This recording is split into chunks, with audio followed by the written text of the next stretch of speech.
Y, por supuesto, dentro de lo que es mi aspecto, el aspecto de investigación que yo llevo, que es la psicofonía concretamente, pues creo que es uno de los lugares donde más psicofonía se ha podido grabar en menos cantidad de tiempo, ¿no? Psicofonías curiosísimas, porque mientras en la Casa de las Caras de Belmez lo que se habían grabado eran voces que podían interpretarse quizá como mensajes del más allá, en Belchite, sin embargo, lo que se han captado son sonidos de la guerra. Es como si se hubiera quedado allí registrada la banda sonora terrible de la Guerra Civil Española. Me gustaría que escucharan esta primera psicofonía, grabada en 1999 por Pedro Amorós, y que recoge en un sitio donde no pasaba nadie, en absoluto silencio, por la noche, el ruido de un avión de combate.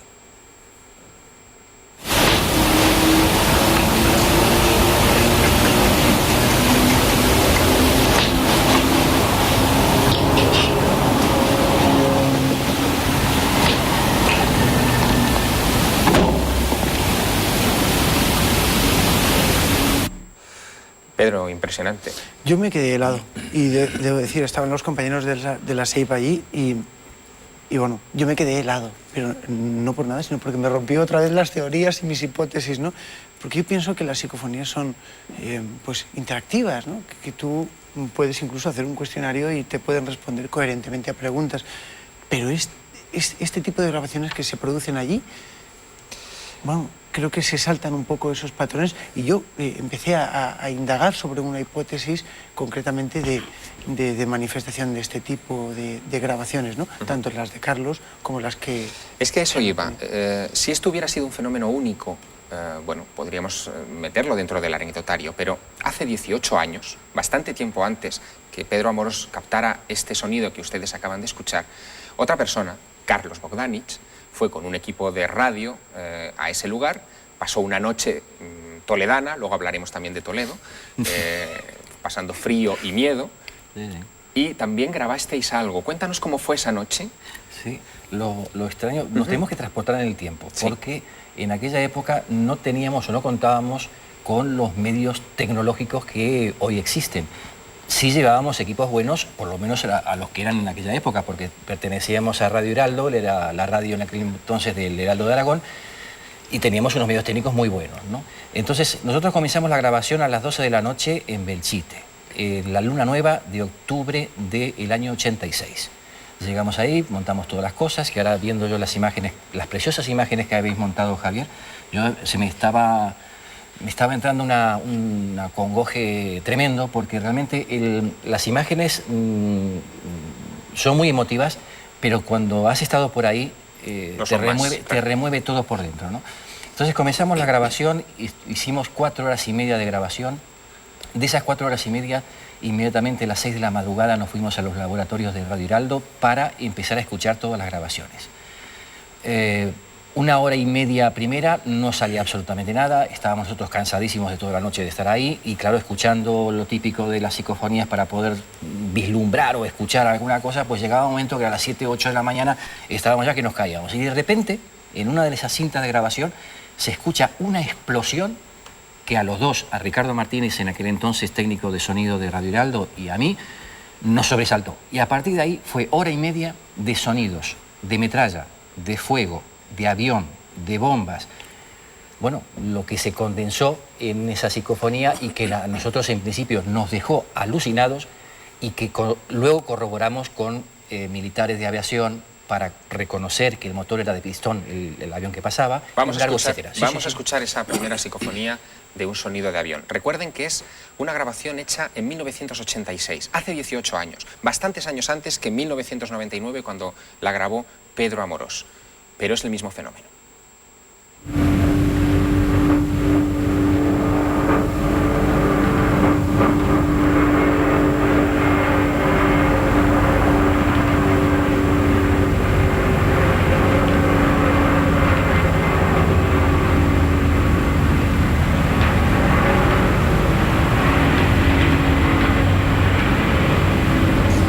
Probablemente Carlos Bogdanich, esta sea una de las psicofonías más largas de la historia, porque suelen ser, las inclusiones psicofónicas, como las llaman los expertos, suelen ser muy reducidas, muy breves, pero aquí son minutos y minutos de grabación. Sí, como te decía Javier, hicimos nosotros 4 horas y media de grabación. No había nadie, sobra decirlo, claro, en las ruinas. Solamente nosotros, y estamos hablando en aquel entonces que ni te pedían un impuesto revolucionario por grabar cintas, ni siquiera solamente con pedir un permiso a la Guardia Civil para que, claro, a esa hora de la madrugada, pues en una zona tan descampada, pues de repente pues 4 locos lindos en aquel entonces, pues estar esa noche, por la noche haciendo con luces y demás, pues claro, podía levantar sospechas, ¿no? Entonces, pues con pedir permiso a la Guardia Civil, pues ningún problema. ¿Y cómo le explicabas a la Guardia Civil que ibas a grabar psicofonías? Bueno, es una curiosidad, vamos. Sí, no, es verdad. Que de repente pues llegar al cuartelillo y decir que queremos de Radio Heraldo, del Heraldo Aragón, y bueno, ya eso de alguna manera te deja un poco entrar, ¿no? No sabemos si salir, pero bueno, te deja entrar y le decimos, bueno, venimos a hacer unas grabaciones y yo recuerdo, ahora que me preguntas, me había olvidado ese tema, a la Guardia Civil cuando dijimos, venimos a hacer unas psicofonías. Y claro, se nos quedaron mirando y en principio dijeron, ah, bien, pero un bien como diciendo, pues bien. Pero claro, psicofonía no, la palabra psicofonía realmente en aquella época era muy desconocida. Claro. Y por supuesto, pero bueno, luego se le explicó y entablamos, y fueron los primeros en conocer el fenómeno psicofónico la Guardia Civil de Belchite. Me gustaría saber, ahora nos lo contarás, Carlos, la cara que pudieron poner aquellos guardias civiles en el año 86, después de escuchar esto. Son sonidos que también son de esa banda sonora extraña que captaron los micrófonos de Radio Heraldo en las ruinas de Belchite.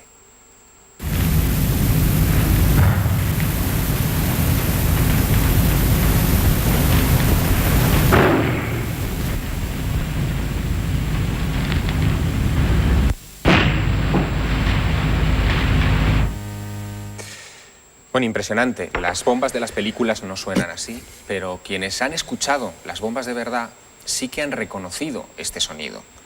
Pedro Amorós, esto ha sido así, ¿verdad? Sí, efectivamente. Además que bueno, a mí, vuelvo a decir, que se me planteaba un dilema, ¿no? Y era eso, que cómo es posible que se pudiesen grabar psicofonías y más allí.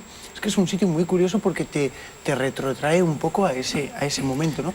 Las psicofonías, cuando yo las he comparado, por ejemplo, el avión, o sea, tienen el mismo matiz. Exacto. Quizás la mía más Pedro, antigua. Exacto. En aquel entonces nosotros hicimos conseguir el estudio profundo de personas que conociesen el tema de la guerra de aquel entonces. Y vinieron especialistas en aviación de la época y dijeron, no, este sonido es de avión de pistón.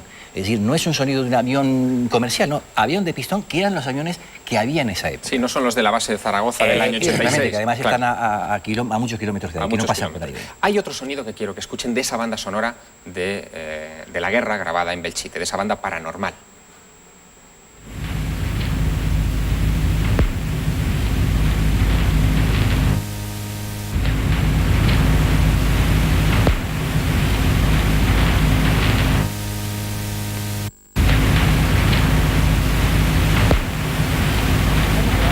Escuchamos por debajo como especie de disparos, ¿no? Incluso en el paso del avión, que de alguna manera lo que más nos llama la atención es el sonido del avión, pero si escuchamos también por debajo del sonido del avión, y eso es lo que estamos acostumbrados a psicofonías, tenemos un poquito agudizado el oído para multifrecuencia. Exactamente. Hay sonido por debajo del sonido del avión que es lo que sucedía, contado por historiadores y por testigos, que había un avión que por la mañana y por la tarde pasaba por ahí y tiraba unas bombas. Entonces se escucha el paso del avión y de repente por debajo del sonido del avión se escucha ¡pum!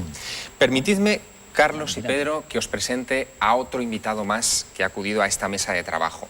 Es una persona que se llama Óscar Parra, es ingeniero informático. Buenas noches. Buenas noches. Óscar ha estado en Belchite recientemente. Él está preparando un cortometraje sobre este asunto, ha estado localizando escenarios, etc. Pero en el año 2002 él participó con un grupo de personas en una grabación también psicofónica. Estamos hablando de grabaciones del año 86, del año 99 y ahora del año 2002. Estas son imágenes que has recogido también para ese cortometraje que estás preparando, Óscar. Me gustaría que me contaras cómo fue eso de acercarte a Belchite para intentar grabar psicofonías. Pues la idea viene de un tema que era totalmente contrario a las psicofonías. Venía de una historia oral de mi abuelo que luchó en Belchite. Y bueno, pues de tanto escuchar la historia de Belchite y cómo había perdido a sus mejores amigos en la batalla, pues un día decidí llevarle. Por supuesto, desconocía completamente el estado del pueblo y mucho más el tema psicofónico. Entonces, bueno, pues fuimos a Belchite, el abuelo y yo, y bueno, él se emocionó, lloró muchísimo porque se acordaba incluso de los sitios donde había todavía, según decía él, gente enterrada, porque al parecer estamos hablando del año 37. Hoy en día se cae una torre de 15 pisos y hay constancia de que hay un hombre y desescombran y lo sacan. En el año 37 y en plena guerra civil se caían casas con familias enteras en los sótanos y por supuesto no se escombraron ni en el momento ni posteriormente. Entonces él recordaba donde había una familia en un sótano enterrada y que nunca salió. Y bueno, pues yo lo iba escuchando hasta que llegamos a una iglesia que me llamó mucho la atención, que es la parroquia de San Martín. Y me llamó la atención porque, sin saber nada, insisto, del tema psicofónico, hay una sensación de malignidad entrando en la parroquia, algo que yo no sé describir porque evidentemente no soy un experto en el tema como puede ser Pedro, pero siendo un profano sí sientes que ahí hay algo que no te gusta. No sé, yo no sabía describir el qué. Entré, me salí rápidamente, el abuelo estuvo más rato y bueno, pues de aquí surgió la idea de hacer un cortometraje, porque después estudiando el tema de Belchite me di cuenta que era un casi centro de peregrinación de los expertos en esta materia. Entonces, pues se me ocurrió la idea de hacer un cortometraje uniendo los dos cabos, es decir, la historia y la actualidad. Y el nexo de unión pues era un grupo de expertos en psicofonías que iban a recoger una vez más psicofonías a Belchite y una vez allí pues se encontraban con huellas del pasado. Y en el año 2002 grabaste una psicofonía y bueno, ¿qué pasó? Porque por primera vez en esta mesa la psicofonía que vamos a presentar es una psicofonía de voz. Es decir, estamos hablando ya de un mensaje de voz. Volvemos a las clásicas, a las que parecen transmitir un mensaje. Cuéntanos, pues a través del SEIP, que es la web de Pedro, se organizó en su foro un viaje a Belchite. Mi idea era ir allí con gente entendida en la materia, pues con vistas al cortometraje, al futuro cortometraje que ahora por fin se está produciendo. Y la idea era pues ir allí con expertos en el tema para ver un poco in situ la realidad del fenómeno psicofónico. Tengo que decir que no tenía ninguna esperanza en encontrar nada. Y bueno, pues finalmente, había 2 o 3 grupos repartidos, después de una noche larga, porque se hacen larguísimas las noches en Belchite, y desagradables, por lo menos es mi experiencia, se consiguió recoger una voz que además se identifica bastante fácil y que decía rojo al suelo.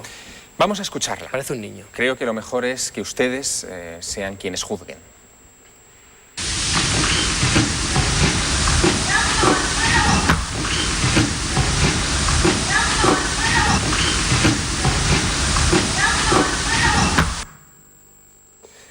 Una frase que además tiene que ver bastante con el contexto dramático en el que se sucedió la destrucción de Belchite durante la contienda civil española.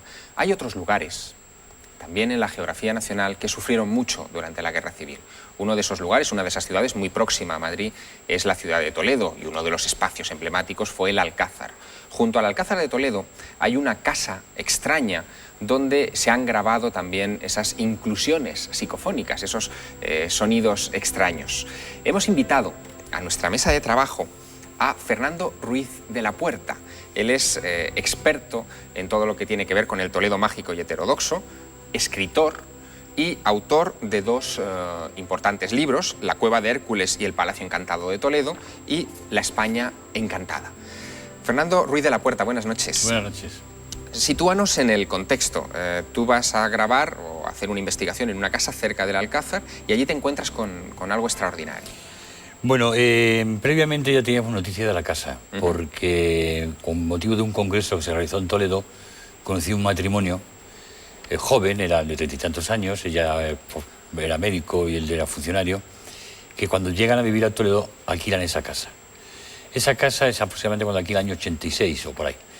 Y están viviendo en ella pues un par de años, que no sé cómo aguantaron tanto. En la casa se les da toda clase, o sea, toda la galería de fenómenos acústicos, ópticos, olfativos, aromas pestilentes, bueno, todos. Cada día, unos días uno, otros días otro, había días que no. Y Hombre, yo digo, qué maravilla. Pero ellos no creo que dijesen eso. No, eso lo decía al contrario, pero aguantaron.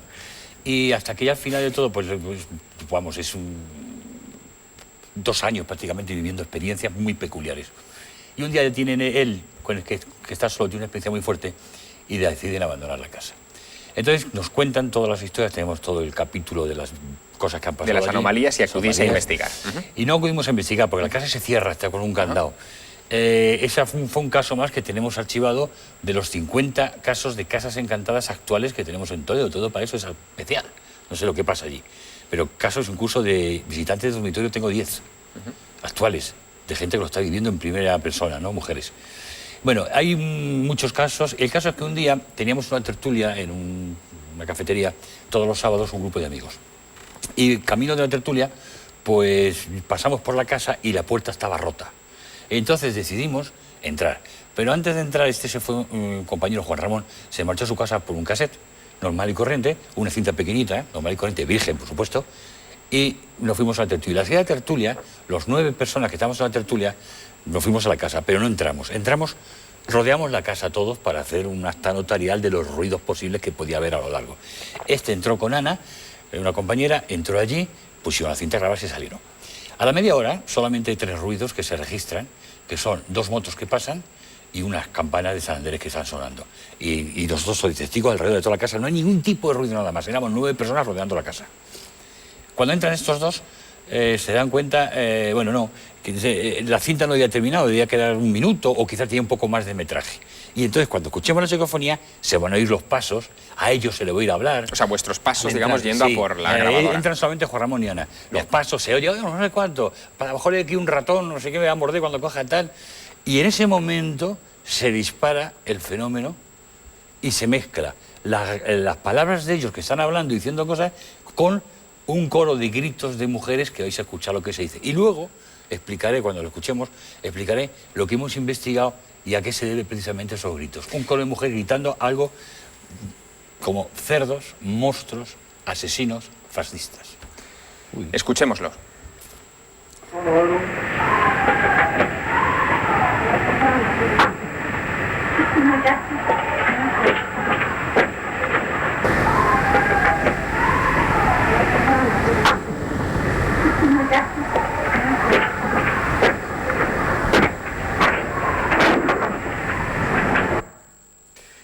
Lo que se oye parece un grito. Es decir, Gritos de no mujeres. es que estén diciendo cerdos, sino que están chillando. Chillando cerdos, asesinos, fascistas. Esto me imagino que lo ubicarás en el contexto, claro, de lo que ocurrió En la casa. en aquella Años casa después, cerca del Alcázar. Unos años después, 2 o 3 años después, pues, conozco al nieto de la señora aquí en la casa y más o menos la historia se reconstruye de la siguiente manera. Año 36, el Alcázar está sitiado, están los milicianos tirando tiros al Alcázar y en esta casa, que está muy cerquita, vivía una familia, madre, padre, varias hijas y un hijo. Y el hijo es uno de los milicianos que está tirando tiros. Cuando entran las tropas nacionales por el Miradero, que suben la cuesta del Miradero, las puertas republicanas se bajan hacia el río, a cruzar el río. Y se refugia en su casa, que la tiene al lado. Entonces se esconde y le denuncia, al día siguiente le denuncia un vecino que la ha visto. Y entonces llegan las tropas nacionales, se lo llevan e inmediatamente lo fusilan. Alguien se acerca a la familia, madre e hijas, a decirle, han fusilado a vuestro hijo o a vuestro hermano.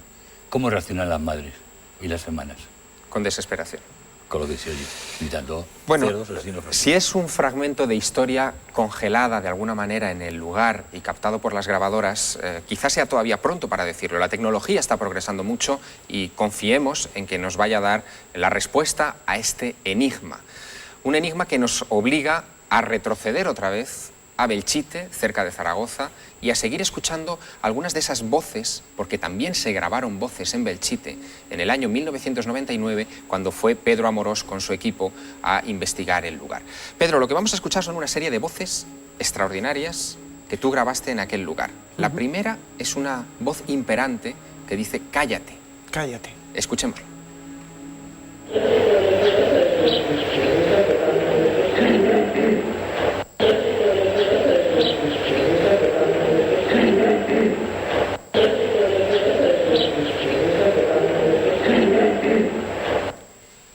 Me Me llama la atención una peculiaridad, tanto en la psicofonía que escuchábamos de la casa cercana al Alcázar de Toledo de Fernando Ruiz de la Puerta, como en esta de Pedro Amorós, hay un sonido ambiente, hay unos ruidos de gente. Voces de fondo incluso. Y la psicofonía se cuela en Es eso. que el fenómeno de la psicofonía generalmente funciona mediante lo que nosotros, los investigadores, denominamos portadora. La portadora no es ni más ni menos que lo que hace reforzar la voz, porque partimos de una premisa, y es que no existe una garganta humana para producir, no existe un sistema fonador, con lo cual la psicofonía tiene que estar producida por la manipulación, entre comillas, de las ondas ambientales por presión sonora, es decir, ondas de presión de aire. Entonces, hemos detectado que normalmente las portadoras de voces humanas que hablan de fondo sirven de entrada para las psicofonías, para potenciarlas. Cuando, por ejemplo, hemos experimentado con esta grabación, la hemos escuchado, o con la otra, se escuchan voces de fondo y hay muchísimas grabaciones que en esas voces de fondo aparece una psicofonía, pero siempre cuando entra la psicofonía se produce como una ruptura del sonido de fondo. Es como un... Es decir, es como si se abriese algo, es como si realmente hubiera habido una absorción energética desde el punto de vista sonoro y se hubiera manipulado de alguna manera. Quería comentar una cosa que me ha llamado mucho la atención de esta psicofonía, y es que, bueno, yo para documentarme he recopilado toda la información que ha sido posible sobre el asedio de Belchite.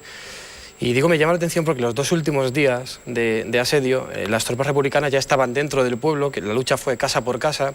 Entonces se dio orden de guardar un silencio absoluto, hasta el punto que incluso el sonido de montones de latas que había por el suelo era suficiente para que dispararan. Con lo cual, creo que tiene mucho sentido una orden de cállate, sabiendo que había una orden imperante general de silencio total, porque, insisto, el enemigo estaba incluso de balcón a piso bajo.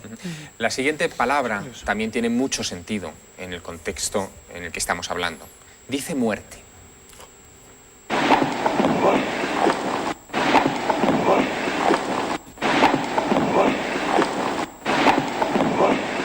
Es otra de esas psicofonías aceleradas, donde parece que se ha forzado la velocidad de la cinta, pero es el sonido real, es a tiempo real. ¿Dónde grabasteis esta psicofonía, Pedro? Este grupo de psicofonías, porque son muchas veces las que durante ese periodo de tiempo, las que se investigó allí, ¿no? Esta psicofonía concreta se grabó en una de las, no sé exactamente cómo se llama, es un paredón donde fusilaron a mucha gente. Ajá. Está cerca de una de las iglesias y, vamos, según me dijeron a mí allí... ¿Cerca de San Martín? Sí, San Martín. Sí, bueno, la Puerta del Pozo. San Martín es un poco el epicentro, ¿no?, de todo esto. Sí. Hicimos la del año 86, la hicimos ahí, sí. Sí. Junto a San Martín está. Quisiera, Javier, si me permites, ahondar un poco en estos datos técnicos y logísticos que acaban de comentar nuestros